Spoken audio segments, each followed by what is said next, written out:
Okay, so where were we? So my video just kind of stopped. The energy seems kind of strange, like my phone wouldn't go on. I was trying to charge it. Uh, Things weren't starting to light up. So kind of a bit of delays here.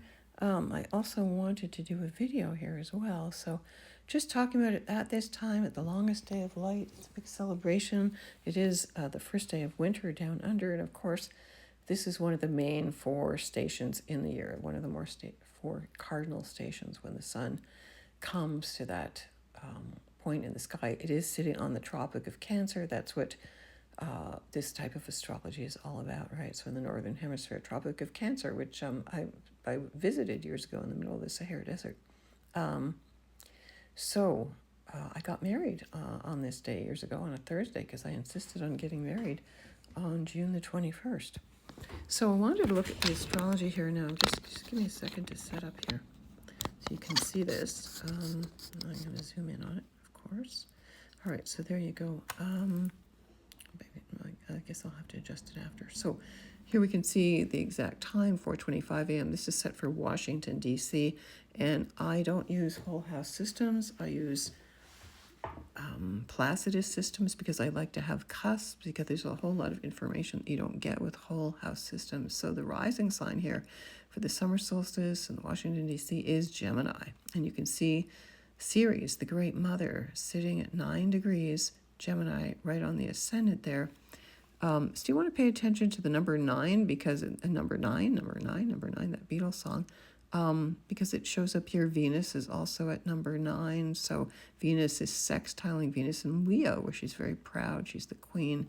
It's dramatic that, this chart can be used to chart the next 3 months until the autumn equinox, 6 months until the winter solstice, even till next spring, and even till next summer. So we can use it as a whole year ahead chart. Now, we're almost at, Chiron just entered Taurus on Friday. There it is there at 0 degrees of Taurus. It's only going to be there for 3 months. So again, while the summer is on, it will go back into Aries. It entered yesterday, or on the 19th, and I believe it goes back on September 18th or 19th. So just before the autumn equinox, Chiron is going to retreat back to Aries. So this whole summer season is about getting used to what it feels like to be with Chiron in an Earth sign in Taurus. And it's very important, Chiron in Taurus, because on June 29th, 30th, you can see Jupiter there at the 28th degree, almost at that 29th most powerful last degree of the zodiac. When Jupiter enters Leo on the 29th, 30th, all of the planets will mainly be in only fire and air, which are traditionally masculine signs, active signs, movement, signs of movement. If you think about the element of fire, like the candles here, and air, if you blow on a candle, it can get, stronger, like in a wildfire. If the winds blow on it, the fires get higher, but the wind can also put the fire out. And if you get fire and air together, you get smoke, of course, and all that stuff, which can be incense and prayers and all kinds of other things, right? But so fire and air, so it's important to stay grounded. Now, the only other thing that's going to be in Earth for the next little while is the South Node. No, it's already at 1 degree of Virgo, and it will also enter Leo, and the North Node is going to get ready to enter Aquarius in the next little while, and then also everything in fire and air.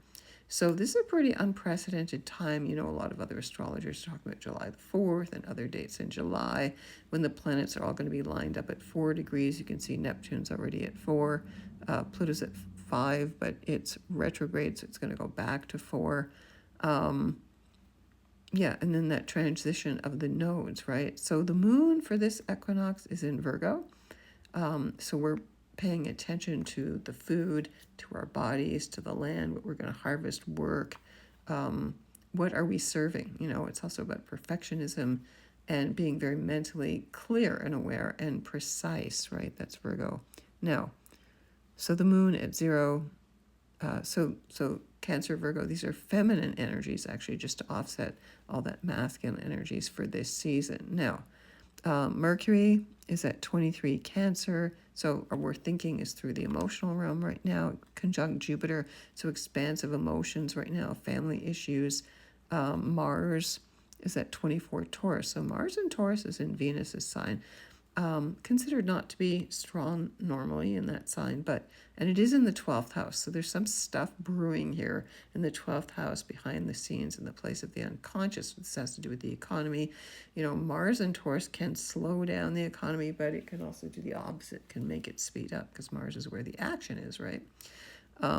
Now, the MC on this chart, the highest career goal, the reputation is Aquarius. Okay, so again, we're into that Aquarian, very fast-moving, thinking, high-tech, focus, AI. People are kind of revolting against it and don't like those data centers, and so people are kind of waking up to that as well. And more and more people are waking up and rebelling. So we're going to see more of that throughout the world. That's the peak energy there. Jupiter, again, like I mentioned at that very last degree, very powerful, closing up that very emotional last 13 months we've had with Jupiter in Cancer. I think most people cried more in this last year than ever before. Now Saturn is at 13 degrees of Aries here. And so, for kids who were born Gen Z, who were born in 1997, are having their first Saturn return right now in 1998, with Vesta, the root word of investments, with Athena. And so really learn to invest in new ways of strategizing, because Aries is the strategist, the battle warrior. You have to start thinking in new ways, right? With, again, Neptune there. For all Pisces people, you're learning to work with the element of fire for the next 15 years. Now, Uranus in Gemini, so we are in this kind of new stage, Uranus in Gemini, really speeding things up. Uranus and Pluto in that nice trine, that's that blue line to each other. And of course, the planets are lined up in this bucket, which is very rare. So Neptune is kind of in the middle here. It's sextiling Pluto, and it's also sextiling Uranus. So all the planets are very supportive of each other. That's a kind of very rare thing. It hasn't happened in a long time. With Ceres on the ascendant in Gemini, it's about we have to nurture our minds, we have to nurture our choices, we have to nurture our friends, so I get by with a little help from my friends. Again, Pluto is conjunct Juno, the feminine form of genius, and so again, this is about learning to multitask and to think multidimensionally. I think that's also really, really important. Again, South Node in Virgo. So this is what we're leaving behind, that sense of perfectionism, workaholism. I think a lot of people are fed up with that. Venus is opposite Pluto. So this is a wealth energy, Venus and Leo, opening our hearts. That's going to become really prominent when Jupiter enters Leo at the end of the month. So during this next season and really right until next July, Jupiter is going to be in Leo. So for the whole year ahead, we're not there yet, but we're almost there.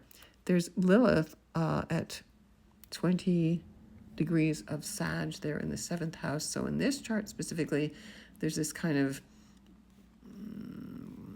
what should we say, the rejected parts of herself, the strong feminine, the independent, the non-hierarchical part. In the 7th house, this is what we need to lead with. Lilith in Sag here is very, very powerful. She's very important.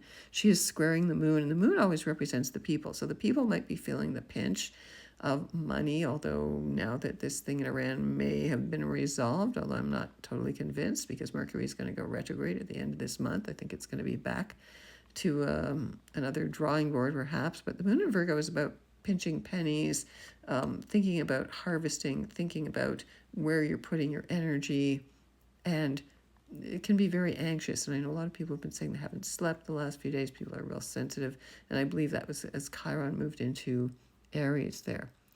So, some signs are not represented at all. There's no Libra, there's no Scorpio, there's no Capricorn. There's nothing really in Pisces. Pisces, the North Node is in Pisces, but that's going to change soon too. So certain signs are kind of not really being in the mix right now, but think about how these points in your chart are impacting you. Again, this is a new beginning. You want to plan for the next 3, 6, 9, 12 months. What you're seeding, what you're harvesting. This is the peak of the light. In the next 3 days, we start to go into the waning of the light already. I always find this ironic because the days are long here. It's still light at 9:30, even up to 10 o'clock at night here. And then the days are going to start getting shorter, although summer is still just getting going here. So if you want to get in touch with me for an in-depth reading, I'd be happy to do that for you. You can get in touch with me at tarottarot.com. All right. Okay, sending you blessings of the season. yeah, get in touch with me at tarottarot.com.